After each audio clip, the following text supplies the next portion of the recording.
자, 59차시입니다. 이 부분은 세계사에 해당하는 내용인데, 그래도 우리가 한국사의 역사 전개상 필요한 부분들을 조금 정리하기 위해서 간단하게 다루고 넘어가도록 하겠습니다. 이전차시 진단평가부터 보도록 하죠. 1898년 한성의 부인들이 여성의 권리 향상을 위해서 여학교 설립 등을 주장하며 발표한 문서가 있었습니다. 바로 여권 동문이었죠. 자, 그리고 두 번째, 우리나라 최초의 신문으로 방문국에서 순한문체로 발행한 것은 바로 한성순보였습니다. 자, 1883년에 발행됐던 것이고, 이후에 갑신정변이 발생하면서 발행이 중단되었다가 2년 뒤인 86년 한성주보로 발행이 되었습니다. 자, 이제 개념 정리 들어가 보도록 하죠. 자, 1차 세계대전이 먼저 나옵니다. 대략 1914년 벌어지기 시작해서 1918년까지 벌어진 전쟁이고요. 우리나라가 뭐 이 전쟁에 피해를 받거나 전쟁에 참여한 것은 아니지만 사실 우리를 식민 지배하고 있던 일본이 이 전쟁에 참여를 하고 승전국이 되면서 우리가 또 어떻게 변화되었는지를 볼 필요가 있죠.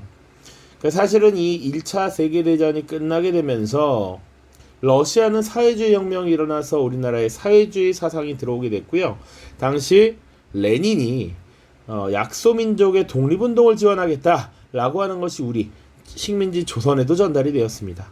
자, 그리고 승전국이었던 미국의 대통령 우드로 윌슨이 민족이 그들의 운명을 스스로 결정해야 한다라고 하는 민족 차별주의를 내세우면서 우리도 그것에 굉장히 고양되었던 것이죠.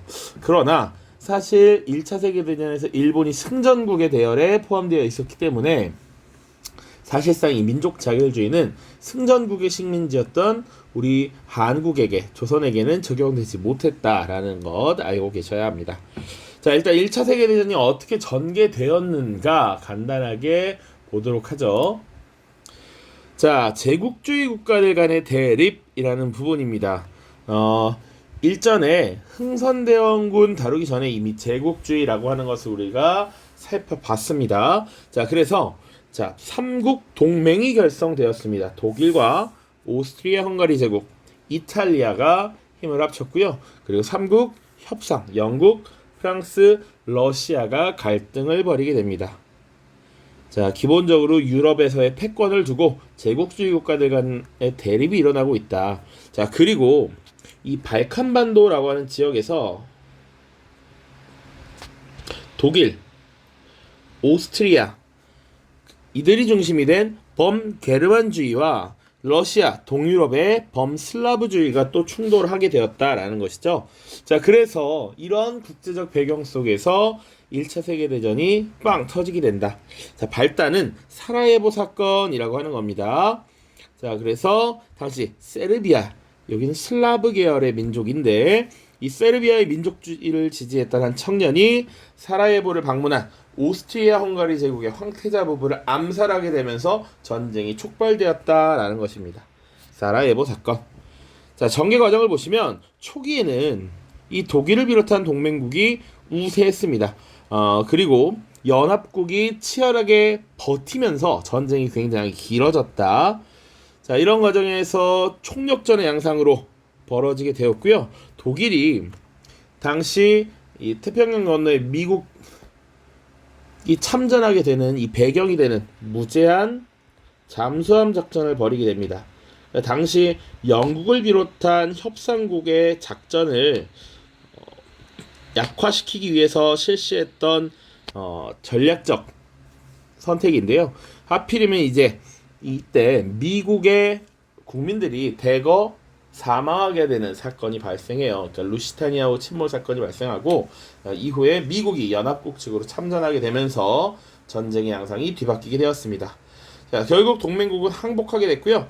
독일 바이마르 공화국 정부도 항복을 하면서 이 세계 대전이 결국 끝나게 되는 것입니다. 자, 결과적으로 유럽 각국의 세력은 약화되었고요. 이 과정에서 사실은 강대국으로 등장했던 것이 바로 미국입니다. 자, 그리고 바다 건너 일본은 이 협상국들을 지원하면서 경제적인 호황을 누리게 되었어요. 그래서 국력은 성장했고 국제사회에서 영향력이 확대되었다라고 하는 겁니다. 자, 1차 대전. 자, 그리고 러시아 혁명이라고 하는 굵직한 사건도 발생하죠. 1917년입니다. 자, 크게 러시아 혁명은 두 개의 혁명으로 나눕니다. 3월 혁명과 11월 혁명으로 나누는데 흔히 우리가 러시아 혁명이라고 하면 뒤쪽에 11월 혁명에 조금 더 힘을 주고 보는 모습이 있다. 자, 3월 혁명은 노동자와 군인들에 의해서 당시 전제군 주권을 행사하던 짜르를 몰아내고 임시정부를 수립했던 것이고요. 이 임시정부가 그들이 원하는 대로 제대로 된 정치를 이뤄내지 못하자 레닌과 사회주의자들이 이를 뒤집어 엎고 혁명 정부를 수립하게 됩니다. 그것이 11월 혁명입니다.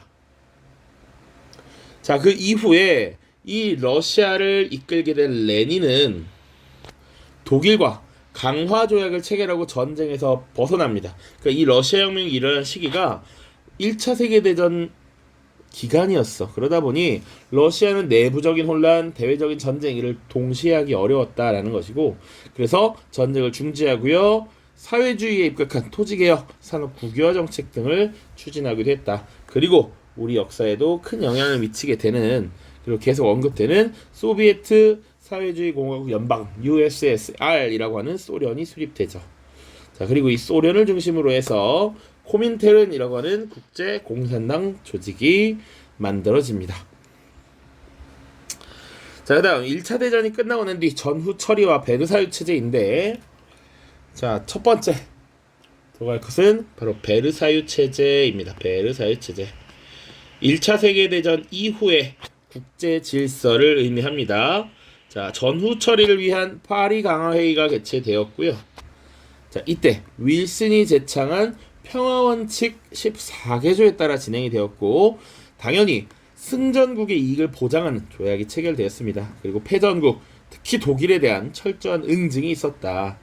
자, 그런데 윌슨의 평화원칙 14개조 안에 식민지 문제를 공평하게 조정해야 하며, 민족이, 특히 패전국의 식민지는 이제 패전국으로부터 해방시켰는데, 그 민족의 운명을 스스로 결정해야 된다라고 하는 민족 자결주의의 원칙이 포함되어 있었습니다.